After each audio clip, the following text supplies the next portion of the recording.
Good morning, good morning, good morning. Alas 8 ng umaga. At lakad tayo rito, guys. Medyo mainit na yan, oh. Umulan kagabi ng mahina lang, basa yung semento. Ayan, oh, may tubig na ipon dito. Di ko rin alam, umulan kagabi. Medyo nasarap siguro yung tulog. Kaya tinanghali ako nagising. Hindi na ako nakapag-jogging sa park. Actually, pwede naman ngayon. Kaso tinambad na ako. Kaya akad-lakad mo tayo rito. Ganito lang yung umaga rito. Ito kasi malilim pa eh. Mamaya pa itong tanghali.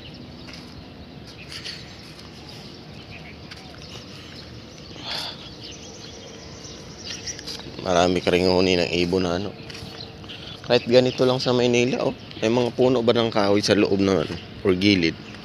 Marami na ring ibon eh.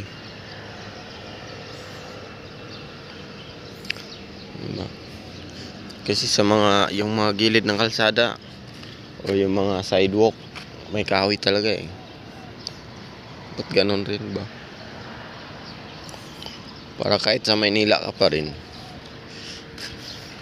karinig ka pa rin ng Kasi rito puro building naman. May kahoy sa likod, mga tinanim nila eh. Kumbaga mga building may kahoy pa rin.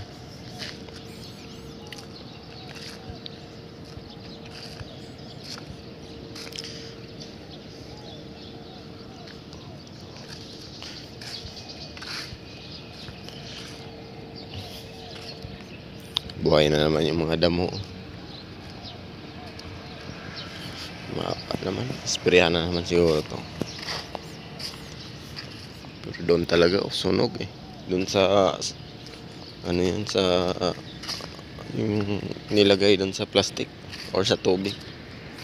Sodium chloride.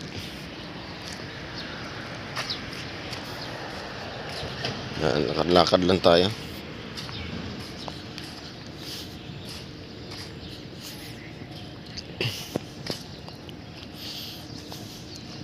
Dito yung mga na ipon dito tawag dito, nagne-nest. Kaso minsan nalalaglag yung nila dyan sa hangin siguro. Yung itlog, pati minsan yung nest kasama. Babasag yung itlog. Karaan meron dyan yung tawag doon, yung ang tawag ng ibon na yun, tukmo yun sa Bisaya eh. Dito dyan banda siya, yung meron ng inakay, dalawa. Pero maamo siya, hindi naman lumilipad pa Hindi kasi pinapakialaman, bawal yan dito. Ayan may nest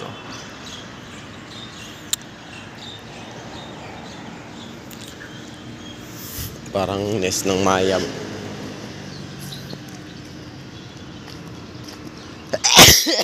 Ching.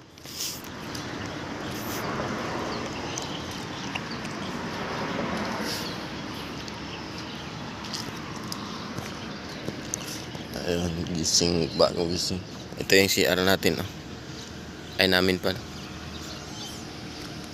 So dito ako na-assign na last week lingguhan. Tatlo kami rito, dalawang Vietnam, tapos ako, isang Pinoy. Salitan kami every week. Kasi ikot yan, rotation.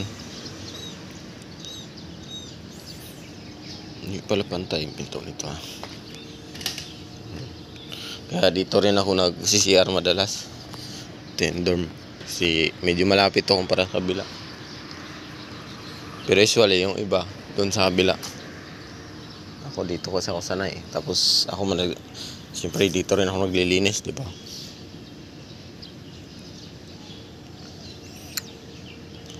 Pero yung kabila kasi merong liguan ba, shower.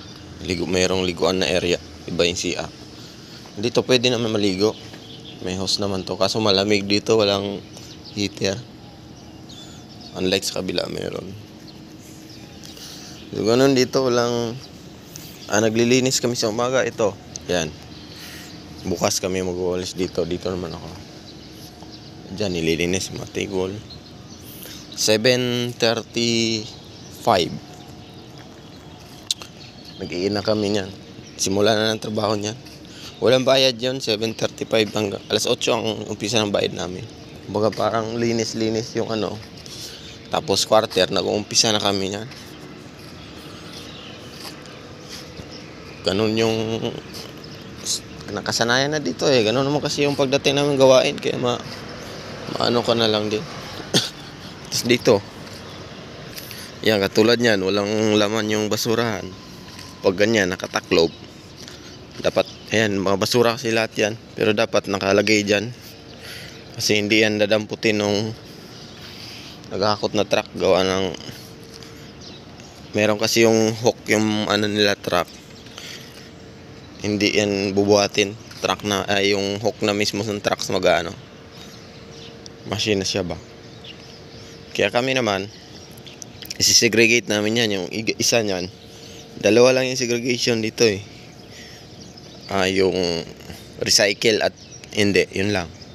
Sama-sama na yun, mabubulok, hindi mabulok. Basta hindi siya mabibili o hindi may recycle tulad ng, ang recycle dito, karton, mga bote, yan. Yan, mga bote-bote, pinag-inuman. Yung mga drinks, yung cup na karton niya or ano man yun, recycle yun. So dyan yun sa kabila. Ayan. Bukas na naman yan. Sa isang linggo, 3 beses kami dyan naglalagay. Kasi 3 beses dito nagkukuha yung ano eh. Yung truck. Ang dami pa nga niya, no?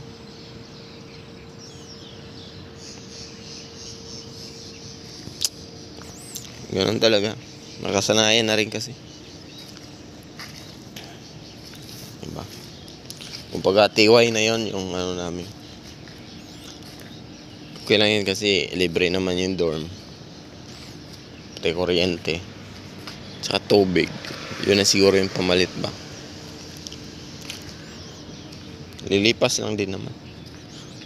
Des kami rin naman madalas gumagamit dito. Itong CR na to, madalas dito CR yung ano, yung may-ari. Wala kasi silang CR. Merong CR doon sa taas pero malayo din sa production. Tsaka mas ano doon, mas mabaho. Kasi mga umiihi doon may ano eh, siguro yung mga sakit, mga panghi. Isa pa, hindi kasi nakakaano doon yung init. Hindi katulad dito, sumisingaw ba? Hiwalay siya. Doon kasi nasa loob, kulob. Isa yun sa nagbibigay ng amoy.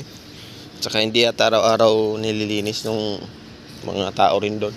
Dito kasi araw-araw talaga namin nililinis to. Kasi maliban sa walang pasok, nag-aano kasi rito yung may-ari. Dito CCR. Pumapasok kasi siya rito halos araw-araw. Lakad siya rito kahit tanghalin tapat. CR rin dito. Ganun siya, parang ordinaryong tao lang. Kaya kami naman nililinis namin ito maigi. Kaya eh, kahit sabihin hindi kasama sa bayad yan, pero binigyan kasi kayo ng free na ano, di ba? Kukwenta ka, kwentahin naman sa'yo, pabayarin yung dorm. Katulad sa iba, wala din. Mas maigi na rin yan. So, ayan lang. Share ko lang. Ayan mga kababayan. Kung baga sa iba, anuhan na nga eh. Diba? Pa-servitor pa nga. Kung alas 8 madalas ang pasok dito eh. Yung iba, late pa. Pero dito, hindi ka malate eh. Kasi ang aga rin ng mga boss dito. Nanonood dyan sila sa walis. Nandito nakapark na yan. Tapos minsan may inuutos siya. Halimbawa, dun sa kanal. Kasi napupunta to, pinapatanggal yung ano. Wala kasi nagkukusa madalas dyan sa kanal eh. Bihira lang naman maanohan dyan, matambakan ba, hindi naman puno. Pinapatanggal kasi as soon as may kasi magbabara. Kaya yun, inuutos na nila yun. Tapos ito, pinuputulan, pinuproning kasi pababa yung ano. Tumira na karan nito yung supervisor eh. Inangat lang siya ng forklift. Ano naman yung isang bisor dito, sipag naman tumulong sa mga ganito ba. Hindi na niya inuutos yan, tinitira na niya yan. So ayun lang yung ano natin dito. Pag sa iba, wala yun. Sa iba, pasok lang talaga. So, bless sila doon, bless. Kaya sana ingatan nila. Alright.